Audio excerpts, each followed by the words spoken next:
Governor Lieutenant Vashon, there is an enemy fleet coming out of the gate.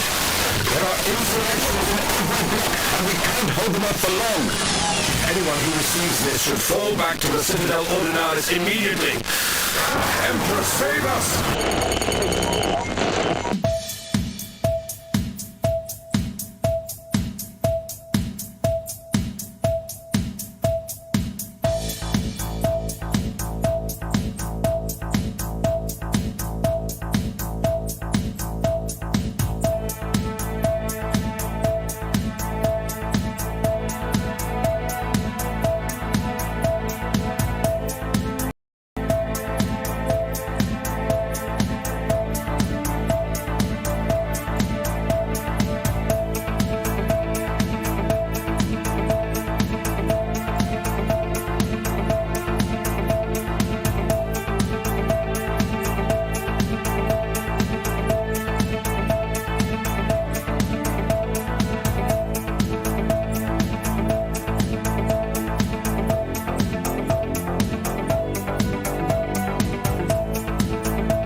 And here we are, folks. So, how's everybody doing?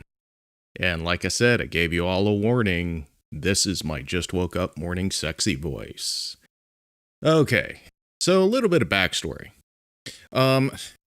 So Gary Fong released a video about how there was no way that the photos taken on the moon could have been possibly taken on the moon. Now, it was released a while back and recently popped up in chat on the Shills show last week. Now, after watching the video, there were a number of things that I saw were kind of off immediately, but was kind of holding back on releasing any video or anything on that. And have been fighting and fighting and fighting this inner voice in my head going, do it, release a video, do it, cover this, it's so wrong. Well, I gave in to that voice. So let's bring this in and get started. We'll let Gary introduce himself and give a little bit of his background.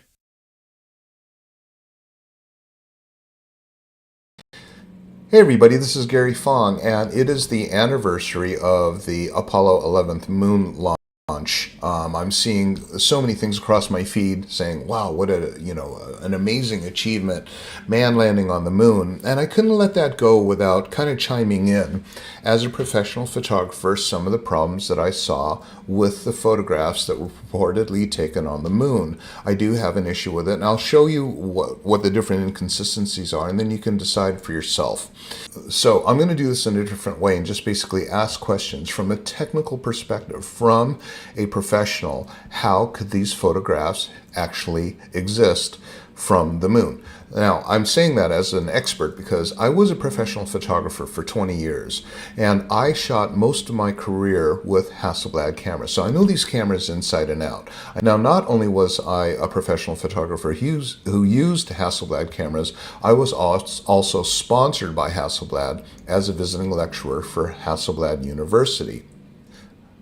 100% impossible with the camera that I actually held, the decommissioned moon camera that I held in my hands, absolutely could not have delivered those images. And this is... Now I'm going to pause this right here. Yes, his credentials are correct. He is a professional photographer. He did lecture for Hasselblad and has used Hasselblad cameras for a number of years. Now this is where it gets interesting. A decommissioned lunar surface camera, and there's a few of them. The first thing about this camera that I notice is it's a remarkably similar to the off-the-shelf 500 ELM camera at the time. What made this camera slightly different is that they pulled all the leather, the cosmetic leather off it. So it was, from what I could tell, it was a bare metal camera. And here's where things start to go wrong. If it's a bare metal camera, the body of the camera is actually a polished aluminum alloy. And, well, let's just take a look at what a bare metal Hasselblad looks like.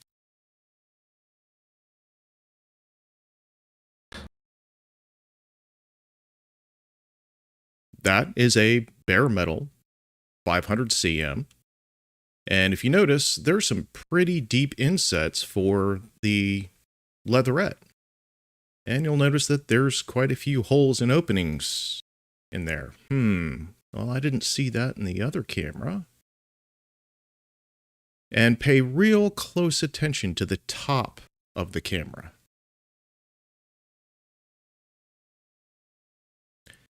That right there is a 500 ELM, exact same model as what was used during the Apollo program. This is a cutaway model. This is a demonstration model, but yeah, let's take a look. Notice anything different? Anything different at all? Like the metal plate inserts? Or the fact that the viewfinder area and the mounting for the viewfinder, which is a part of the body of the camera, is gone.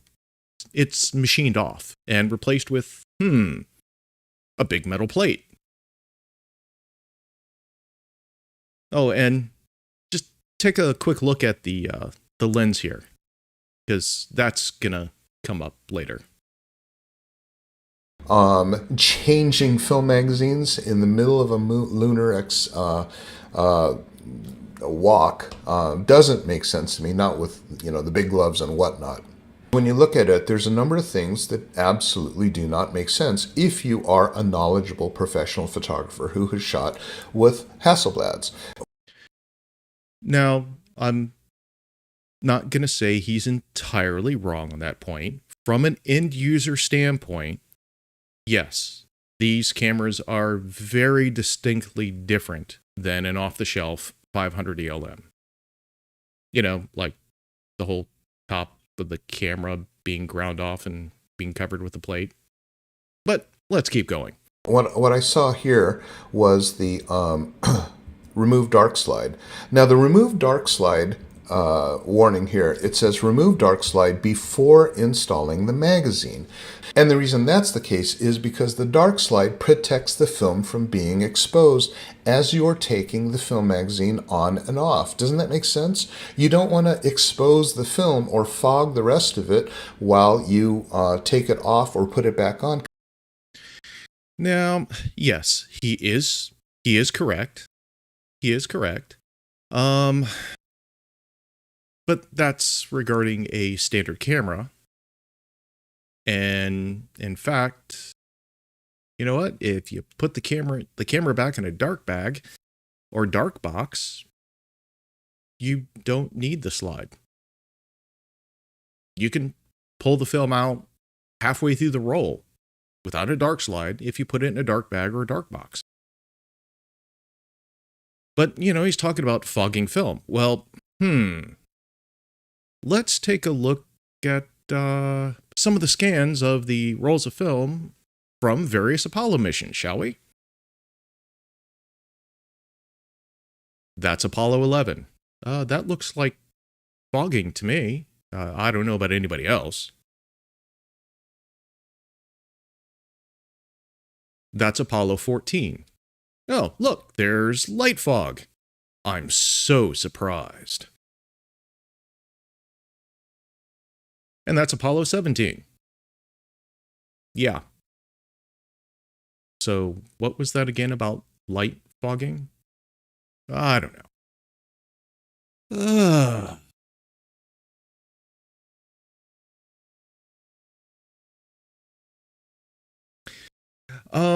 We're not going to discuss Martian death rays in this video because, you know, you humans don't have clearance for that. But yeah, good for pointing that out, though.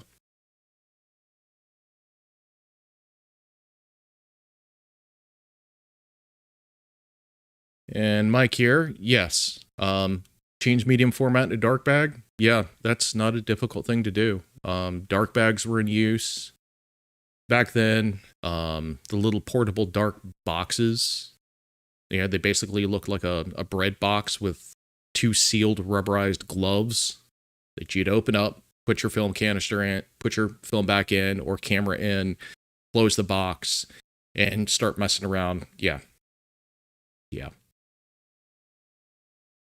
Let's get on with this.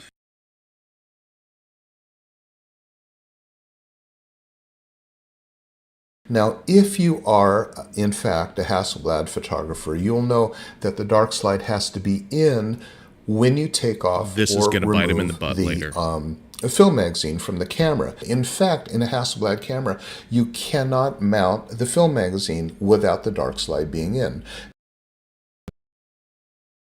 Button on top, and it'll catch it. It will not engage, and you cannot mount or take it off without the dark slide being in. Now, before we continue here, if anybody there in the chat has ever done any work with medium format cameras that have film magazines on them, so how many of you have ever needed your camera repaired because the dark slide interlock stopped working? Now, having done camera repair and shot with medium format, if that dark slide interlock mechanism stops working, you can pull off the film magazine halfway through the roll and expose the film. And that's the magazine interlock. Then there's the interlock in the body of the camera, which deals with the latch mechanism and the shutter release. Having repaired a few cameras, and I would actually used to purchase film backs where the dark slide interlock was not working and then repair them and turn around and sell them. That's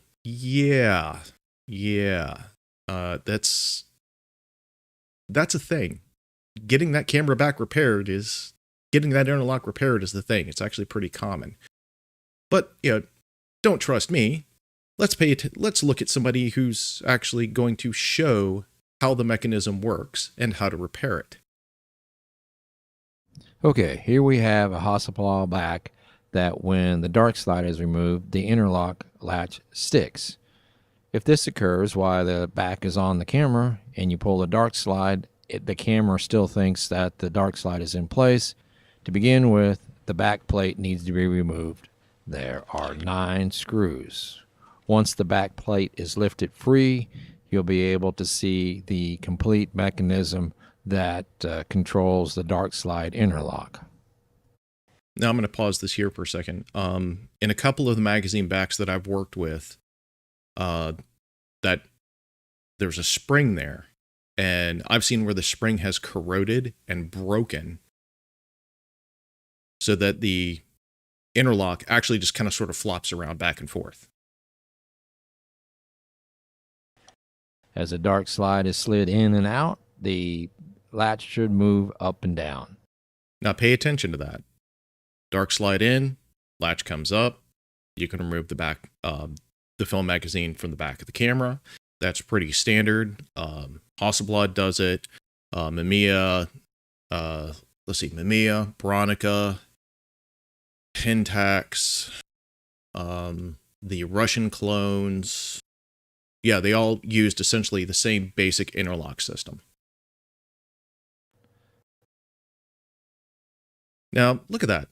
There's a dark slide in the back of a film magazine of a NASA camera, and notice how that interlock tab is missing, which would allow you to do what? Oh, yeah, take the film magazine off without the dark slide in. Moving along. A professional at anything and someone hands you a piece of equipment that is weird, you're going to say this is weird. Being a very, very seasoned professional photographer and kind of an equipment nerd. I'm going to pause it right there. Well, the funny thing is there's actually a little bit of, I get the joke, but there's actually a little bit of history. The early Hasselblad 1600F and 1000F used a focal plane shutter. The early Russian medium format cameras used focal plane shutters as well, and they were based on a German prototype that was found after World War II. Just a little bit of camera history.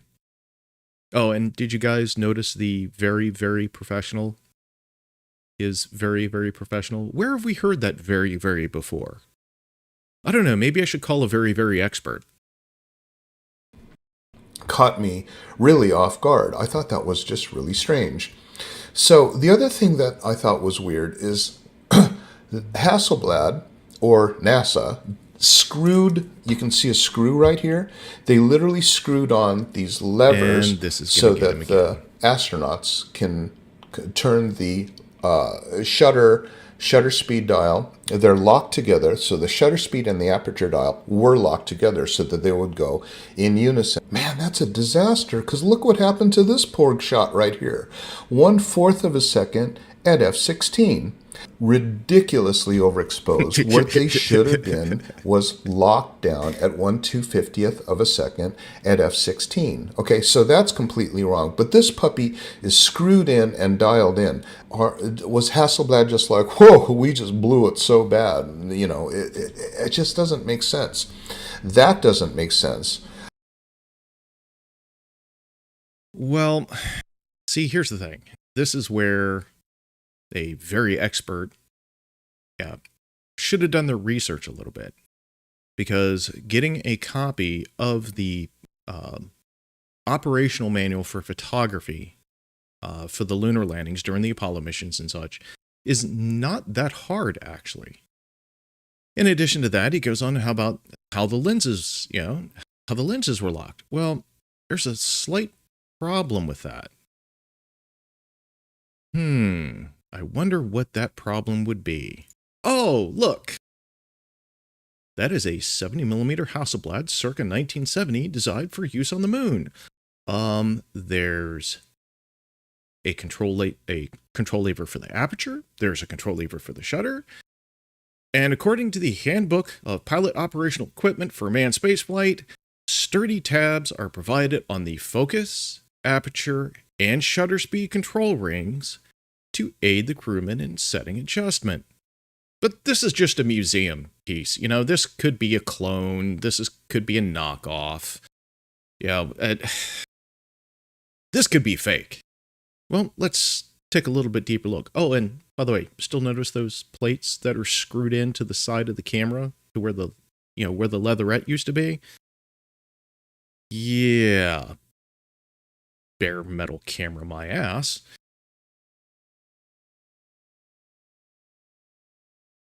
Again, and this is, from his own video, the same image used in his own video. There's 3 control surfaces, one for shutter, one for aperture, and one for focus. But I thought all this stuff was all locked together. Well, what does NASA know? And this might be a little bit hard to read for folks. You might want to see full screen. You might want to full screen this on a larger display. I will end up posting links to this in the description later.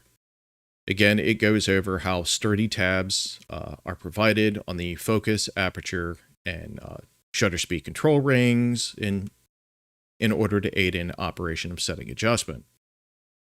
Of course, it also says a little bit later down that the outer lens barrel is covered, is coated with thermal control aluminum paint to moderate the temperature extremes of the lunar surface. Now, that's also the same paint that the entire camera is painted in. But let's move on. I mean, it can't get any worse. He said, oh, wait, this is an official photo from NASA of astronaut training during the Apollo missions on use of the camera, with the camera mounted with the chest plate mounting.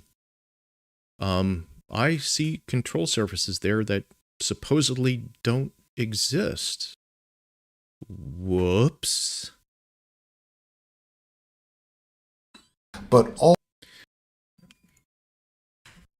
That's actually a very, very good point. There are a couple instances where there was a couple instances in my research where they had the camera back, where they couldn't open the camera back and had to end up bringing the camera back, the film magazine back, which kind of sucks because that kind of eats into weight. But that's a very good point, Mike. That's a very good point. I was unable to find the chemical composition of the paint used. So all we know so far is that it's an aluminum paint. It was probably an enamel-based paint. So with a little bit of curing, it would be a bit more durable. If they added any other additional metals to it, no idea. No idea. But then again, the entire camera was covered in this paint. So, and if any of you have ever used radiative heaters, they have that big aluminum dish. Yeah, it's aluminum. It's a silvered aluminum for a very good reason. Because it reflects. Aluminum is very good for reflecting everything from microwave and RF all the way up into ultraviolet. It tends to fall off after ultraviolet, but yeah, and I believe infrared heat, I believe that falls within that range. I don't know. What do I know? I'm not a very, very professional. also, what really doesn't make sense, if NASA publishes that in direct sunlight, the temperature on the surface of the moon reaches a boiling 250 degrees Fahrenheit, while nighttime temperatures go down to minus 208 degrees Fahrenheit. I don't know if you've ever left film. So many of you have never even experienced film, but if you've left film in a glove compartment on a hot day, you'll expose the film. And this source right here is NASA itself. Okay, so NASA is telling you. So I'm just going to pause this here for a second. So, folks there in chat, notice a certain fallacy pop up? Certain logical fallacy pop up here? Yeah. He's gonna go deeper into this. It's actually going to be pretty good.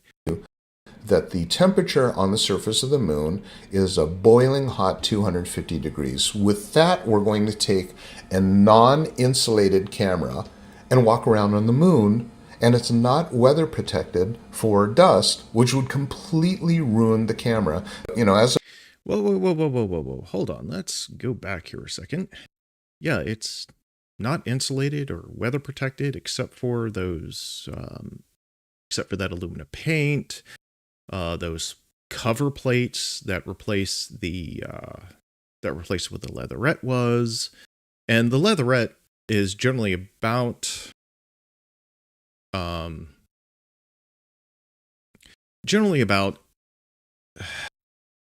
mil or so thick. And there's a lot of things you can do with a millimeter thick plate of metal or pretty much any other material.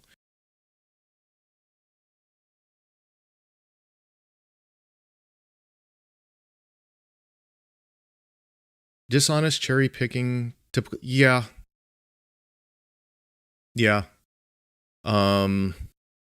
It's actually kind of sad, uh, because of the things that he misses dealing with just basic observation of the camera, the NASA cameras versus an off-the-shelf Hasselblad camera. It's actually kind of shocking that he missed this. Now, I did trim down the video because it's about 20 minutes long, and he goes back and forth, and so I had to move a couple things around. But he does, mention confirmation bias, which, he was referring to people that commented on him, on his video or whatever on social media. But yeah, there's a lot of confirmation bias going on here as well. On the moon, and it's not weather protected for dust, which would completely ruin the camera. As a professional photographer, how could they have ever brought back slide film after an excursion on the surface of the moon for about half an hour in boiling temperature, hot enough to boil water? The other problem is that's a motorized camera, which had nickel cadmium.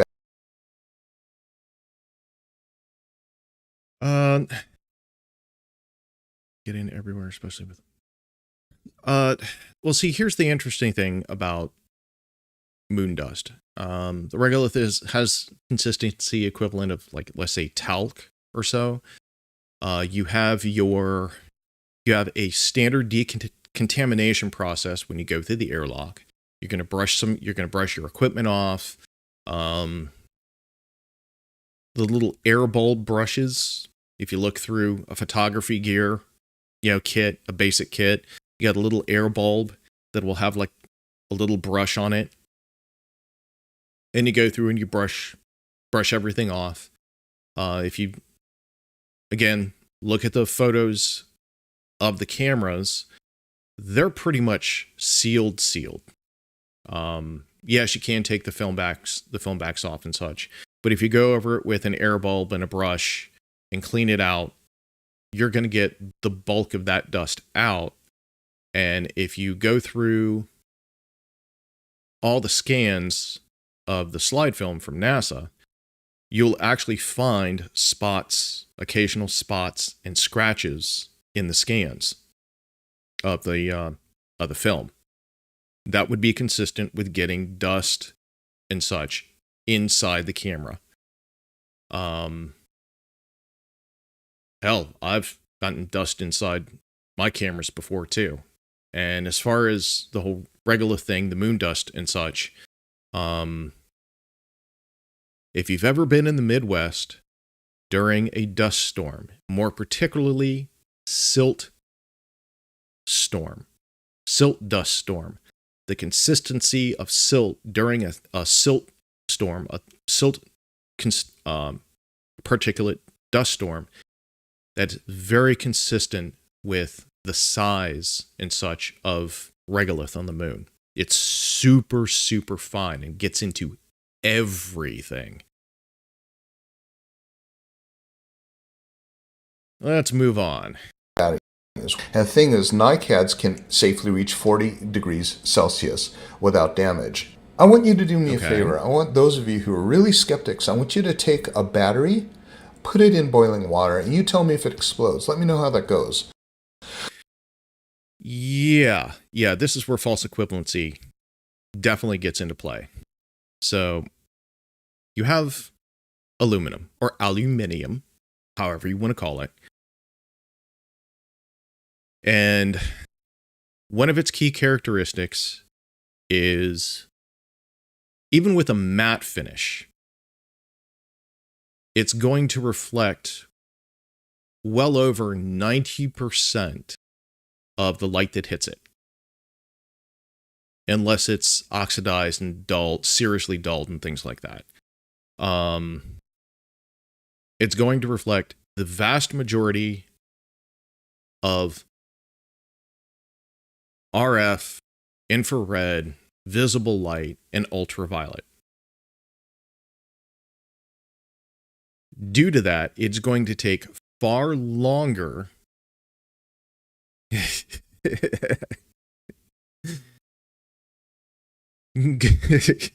Sorry. Yeah, I gotta pull this up.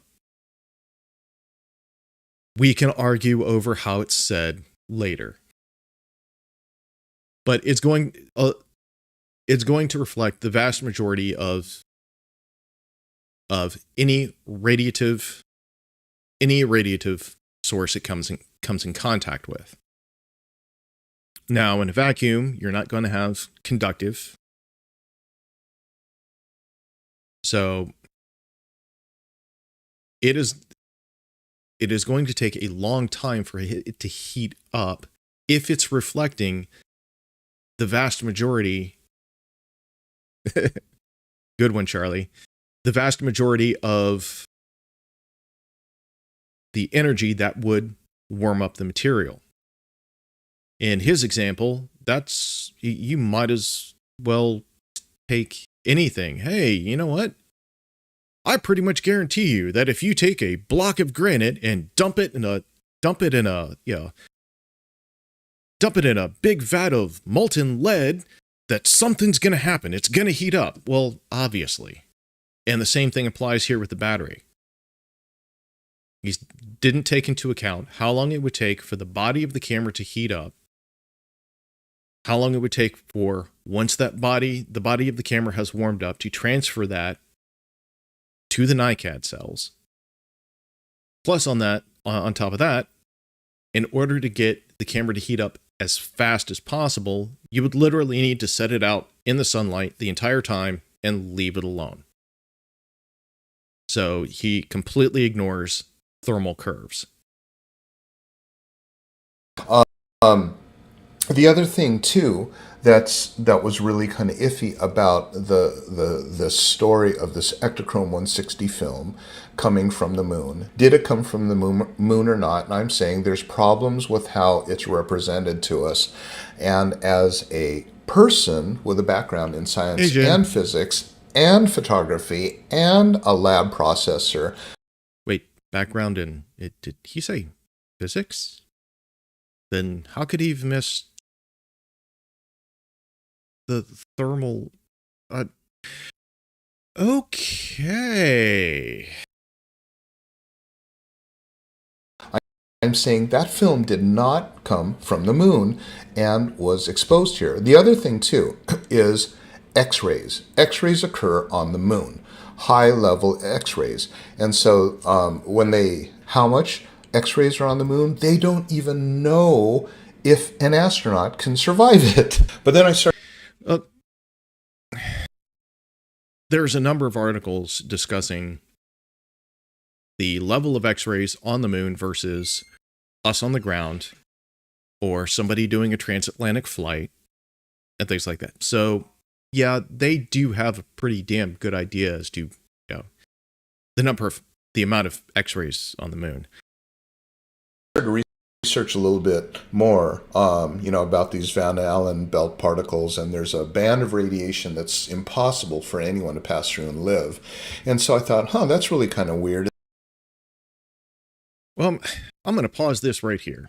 In doing a little bit of research and my working knowledge of physics, metallurgy, things like that, I started looking at various materials used in radiation shielding, more specifically, X-rays. And I came across something rather interesting. Nickel is freaking awesome. X-rays hate nickel. Nickel is to X-rays what mirrors are to light.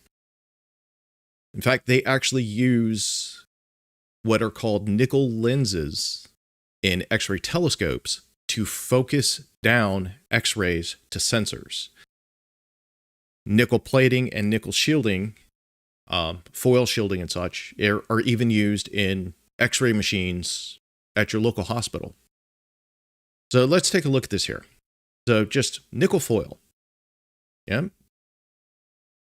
Thickness 0.025 centimeters. This is as thin as the foil, your tin foil, aluminum foil that you have in your kitchen. Now look at the reduction ratio. 197 to 1. So a tiny thin layer of nickel foil, or an equivalent mass of nickel incorporated into the metal plates covering the camera, would be a reduction of about 200 to 1. Now, if you go look up some of the articles regarding X-rays on the moon versus X-rays on the ground. Hold on. What was that, Ugly?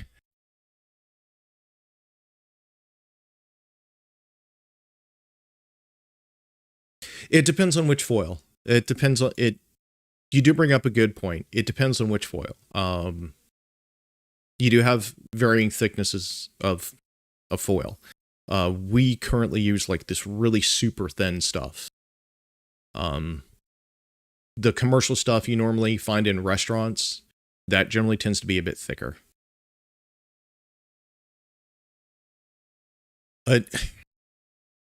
So an extremely thin layer of nickel,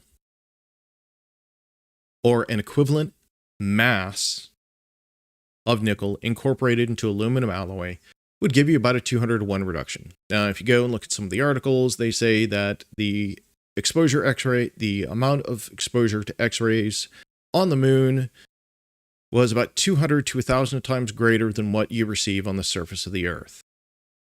Well, 201 reduction with just a thin layer of nickel or equivalent mass worth incorporated into the alloy. Double that, you're going to drop that even, you're going to increase that ratio even more. So that's just dealing with the cover plates on the camera body. That's not dealing with the alloy of the camera body itself, or the high nickel content alloy used in shutter blades and aperture blades. If you go look around, you can actually find X-rays of Hasselblads, and they're generally done in under industrial X-rays. I mean, they like just seriously pound the thing with X-rays to be able to get it to pass through, and that's with an unshielded Hasselblad. Let's check in the comments a little bit.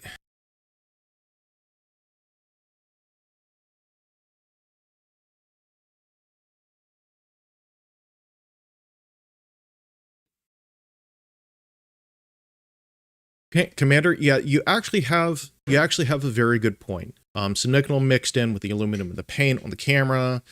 There's additional for the thermal protection, aluminum and X-ray protection with the nickel, plus the cover plates that replace the leatherette on the camera. Exactly. And nickel's not the only material that they could have used. They could have incorporated titanium, tungsten.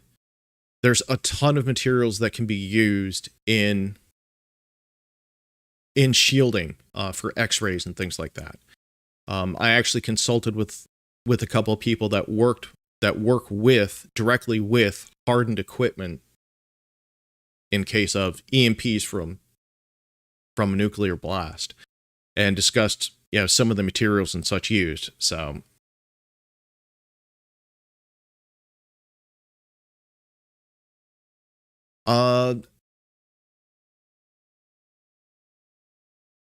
I'm saying that he trusted his personal experience as an end user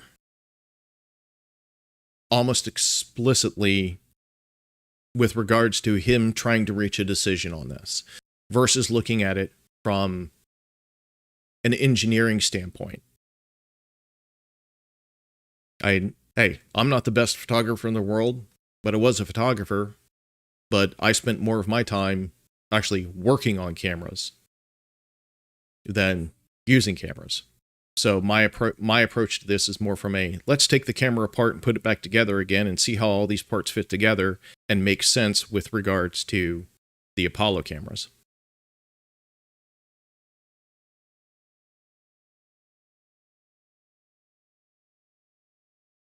Yes, Dog Walker, that's very true. That's very true. If you look in for lightweight camera bodies, it's generally an aluminum magnesium alloy with various smatterings of nickel and other materials in it. For higher durability aluminum alloys, you have like titanium, nickel, and a couple of other materials that are added in. Yeah, pure aluminum is very rarely used.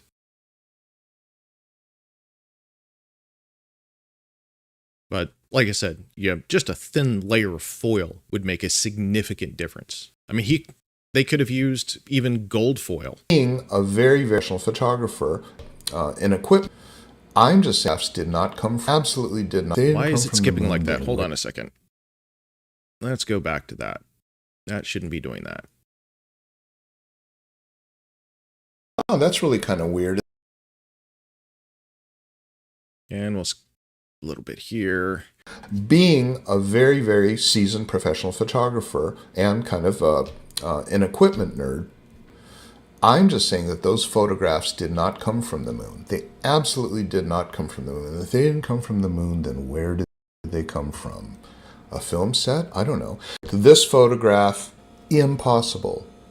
Implausible to impossible. 9.995 on the 10 scale of bullshit.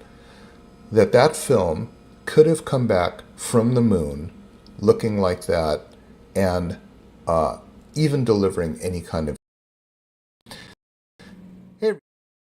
Okay, so we're going to stop that right there.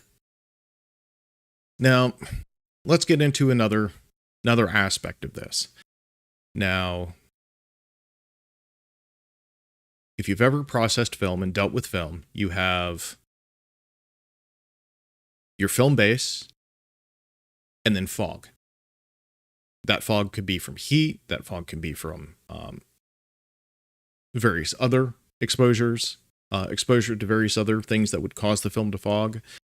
And when you go to do a print or a scan for publication, you adjust for film base and fog. Now, I have copy slides made from the original NASA slides that are...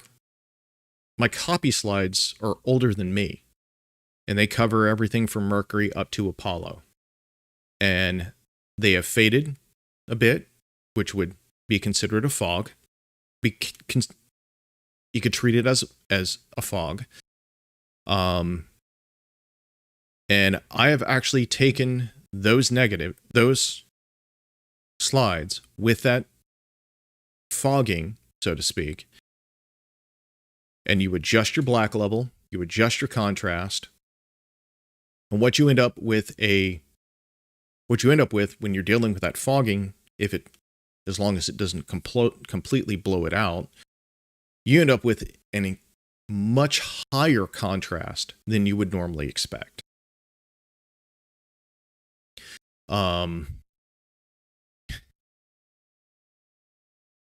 So this whole super high contrast looking scans, photos, whatever you want to call it, of the moon, and that being in a high contrast environment,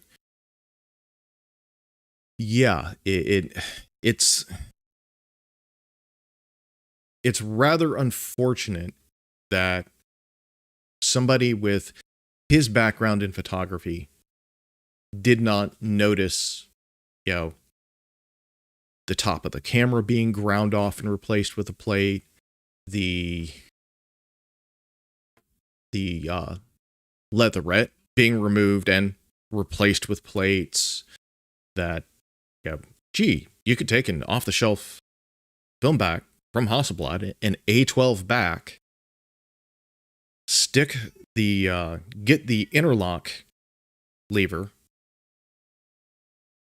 get the film back interlock lever to stick, and sit there and put the camera back on and off all day long without the dark slide in it. Yeah, and then the thing with the X-rays, and he said he had experience in physics, just basic research on materials to block or help mitigate X-rays. Pulls up tons of information that he completely ignores.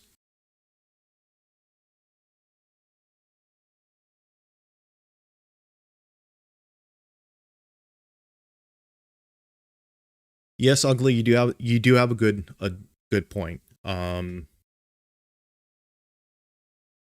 It's actually kind of cool. It's actually kind of cool because I've seen pictures of the two different configurations of the Hasselblads used. They had the ELMs, and then they had the CCMs, and the C/CMs were used generally in vehicle. They were never really taken out. Oh, that reminds me. If you remember the video, going through the video, you saw there was the photo with all the stickers on the side with varying dates on it. Those are mission year certification dates. And after the Apollo missions, NASA reused a ton of gear. For example, you could take classic photos, original photos of the Apollo era cameras, of the Apollo era Hasselblads, and even the Nikons, and compare those to essentially the same camera, matching serial numbers, to what was used during the shuttle missions, and you'll see a number of modifications were made. So yes, he may have held one that may have been used during the Apollo program. However, later on down the road, they might not have needed the additional lever surfaces. There's a couple photos floating around of one of the control tabs being broken off of the camera, and that being the what was it? That was the shutter speed control tab being broken off. You can see the base for it, but the tab itself is broken off. So unfortunately, he didn't do his research. And a lot of these things stood out to me the first time I watched it.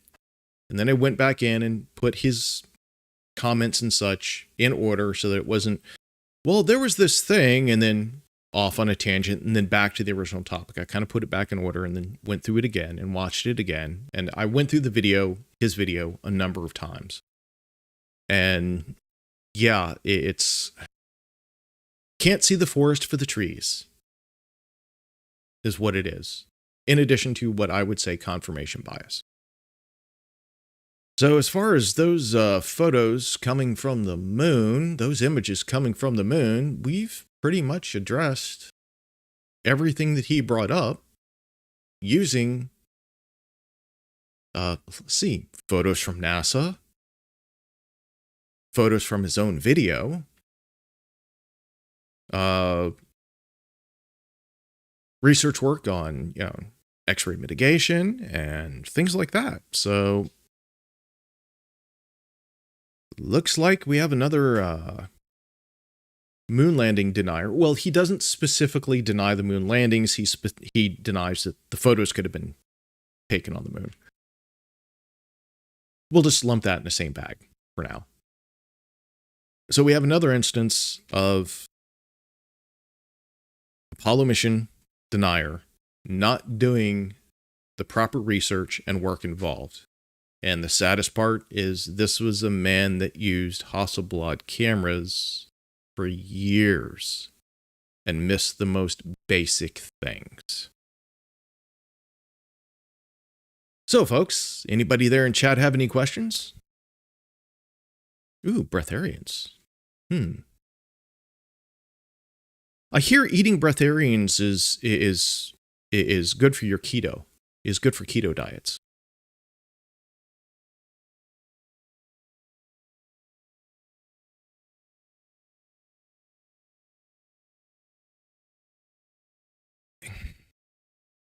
Yeah, if you go back and look at his original video, which I linked, he does kind of go into it. He goes into some of the test dummies or whatever that they're launching now. He does kind of gloss over the intensity readings, the readings of X-rays and such that was done. Yeah, I mean, lunar X-ray bombardment being 200 to 1,000 times what we deal with on Earth. Let's see, I believe the numbers were 5 to 10 times greater than what you get on a transatlantic flight.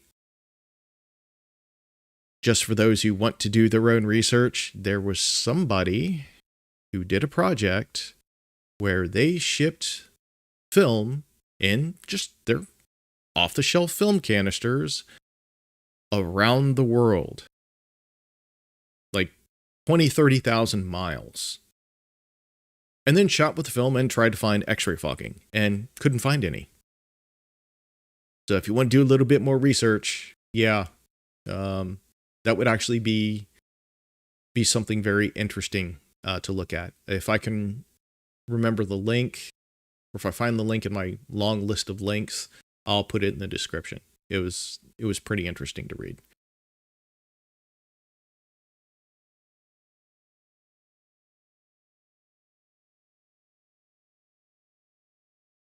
That's actually a very good point. A very good point.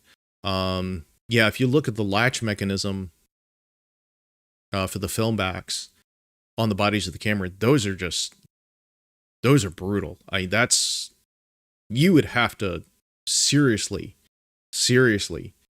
be trying to break the camera open to get them open.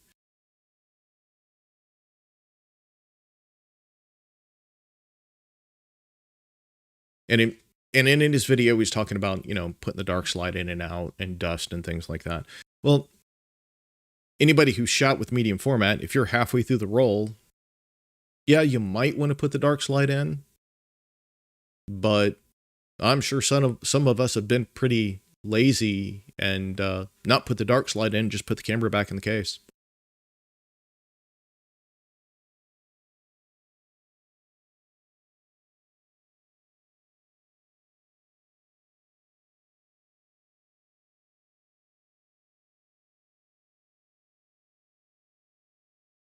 Yeah, there's a couple very interesting. You have to kind of dig pretty deep, maybe clear your Google search cache, but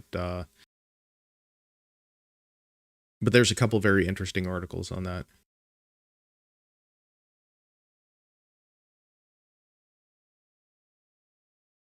Yeah, the current TSA X-ray machines will not in fact film ASA 800 or lower.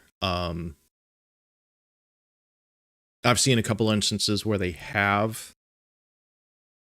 but in general, so those are with the lower power X-ray machines. The higher power X-ray machines were the ones that you just don't put film through at all. And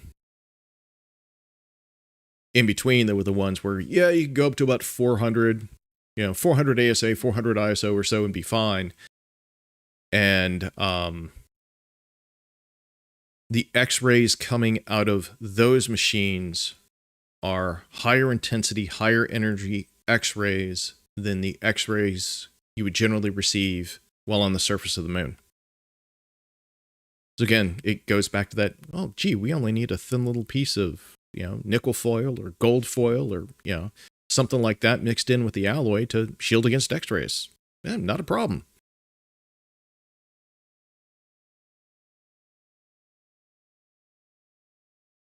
Don't mind me, I'm vaping.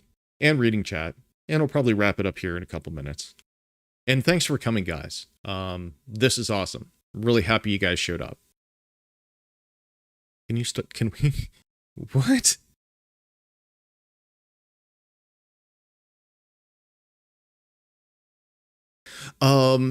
You're late on that. You're late on that. There is actually a conspiracy that they all died on the moon and were all replaced by doubles or clones. Then again, there's also another one that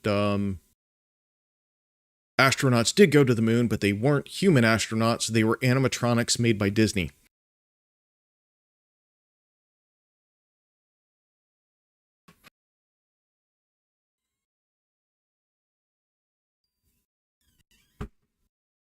Let's see.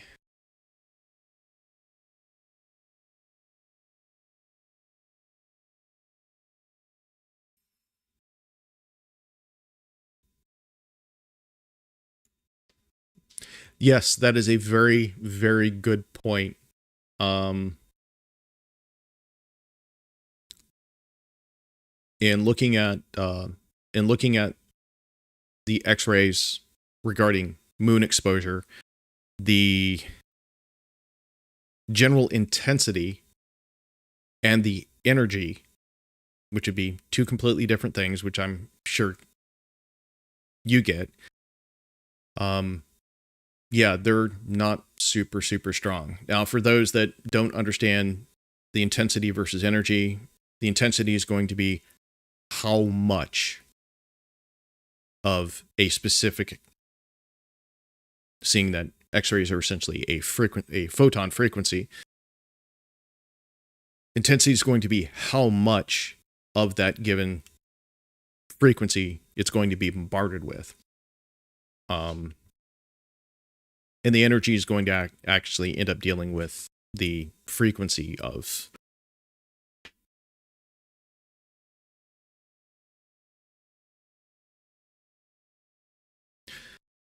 Hey, the Lincoln exhibit in late 60s, early 70s was actually pretty cool.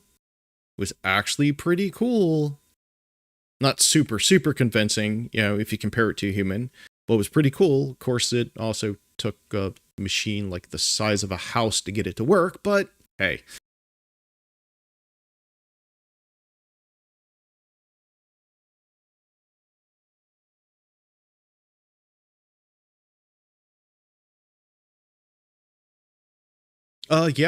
Yeah. In fact, if you go through the charts, okay, for the time period that you were in the X-ray machine, the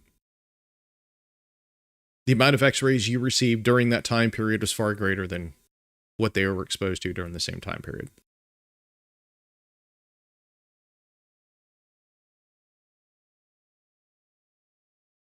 So does anyone else have any more questions before we wrap this up?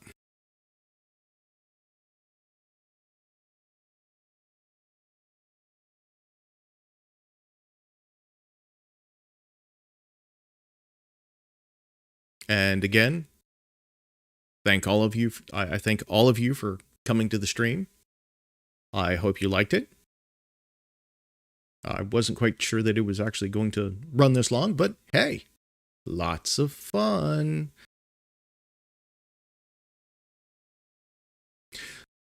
Ooh, yes. That's a very, there's actually, oh God, I hope I didn't lose that link. There's actually a chart that equates the Apollo missions to fruit and vegetables. As far as exposure to X-rays and radiation, it equates the Apollo mission to fruits and vegetables. It's hilarious. It's something, I think, for bananas, I think it's like a few kilograms. Couple kilograms per year being equivalent to you being on the Apollo missions. And it gets into like potatoes and stuff like that. It's kind of funny.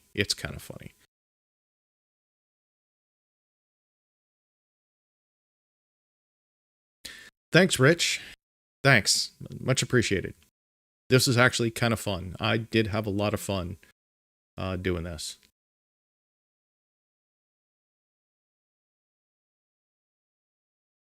And thanks, Charlie. Thank you. So I'm just curious. So TJCnet, what are your thoughts on his evidence versus the actual evidence? Whether or not you think people went to the moon or not, just his evidence or lack thereof versus the actual evidence.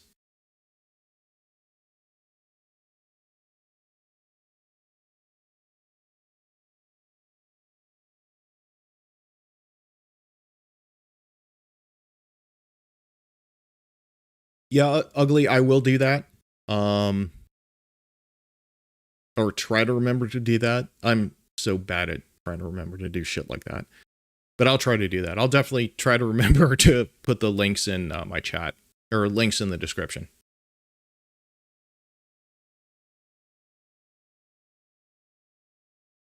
Wait, you ate a banana and bit a spider and created man spider? I would like to order 20,000 of those, please. Please. I'll even supply you with the bananas.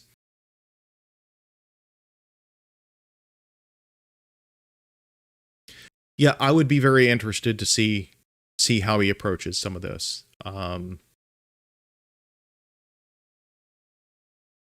It would be interesting. Because in his original video, the couple of examples that he did give of people trying to interact with him on this were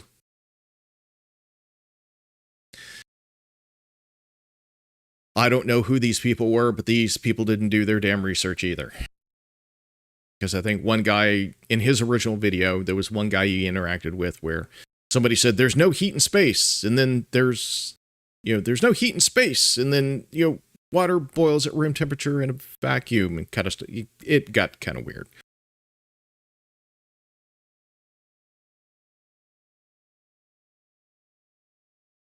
Thanks, Northern Chimp. Yeah, as far as my background, and after this, we'll kind of close it out. As far as my background, I wrote a book on camera repair regarding a very specific camera that's still referenced to this day. And that was like, a couple decades back.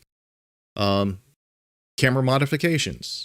This camera did not have an integrated light meter. The light meter, the TTL light meter, was built into the prism, which you just kind of dropped on top of the camera. I then took it a step further and integrated the light prism into the body so that it essentially functioned like a Nikon F photomic. Building custom PCs, thermal transfer, and things like that were critical. Tuning a little bit of this, tuning a little bit of that.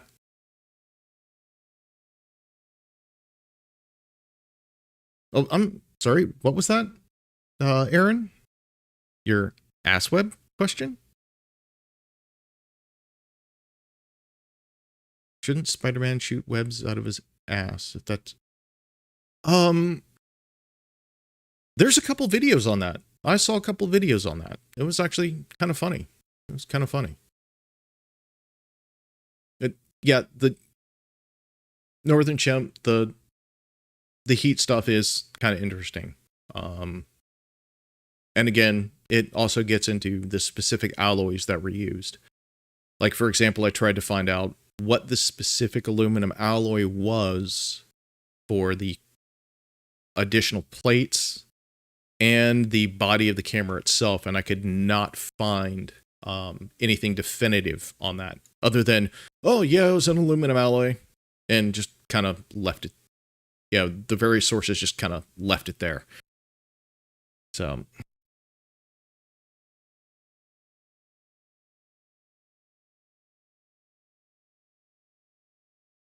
but you would be surprised how many weekend professionals there are that think they are a photo expert because they just taken a couple photos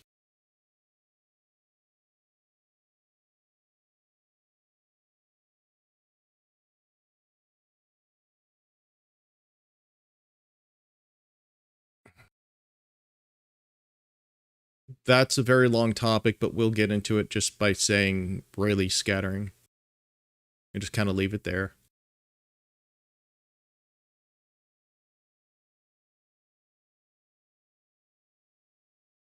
So on that note, I guess we'll wrap it up, and I'll see you guys over on the Silly Shills tonight in about an hour. Good timing. Good timing. So awesome. Again, folks, thank you for dropping by. If you have any more questions or anything, feel free to drop them in the comments. I will try to address them. I try to be as interactive as possible. If you happen to come across something that I missed, please do let me know. Please do let me know. And again, from somebody who's, used cameras, but more worked on cameras, modified cameras, repaired cameras, dealt with thermal transfer and things like that. Unfortunately, Mr. Fong, you got a lot of things wrong. And on that note, let's get the hell out of here. And why isn't my outro playing? Come on. No, I lost the outro.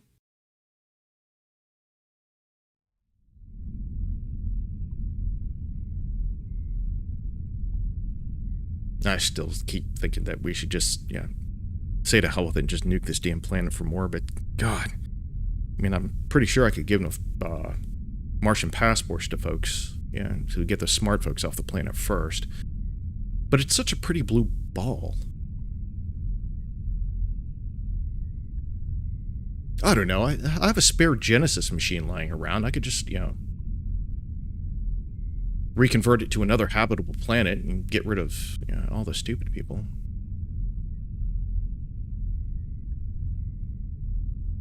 Oh, crap. I forgot to turn the mic off again. Shit.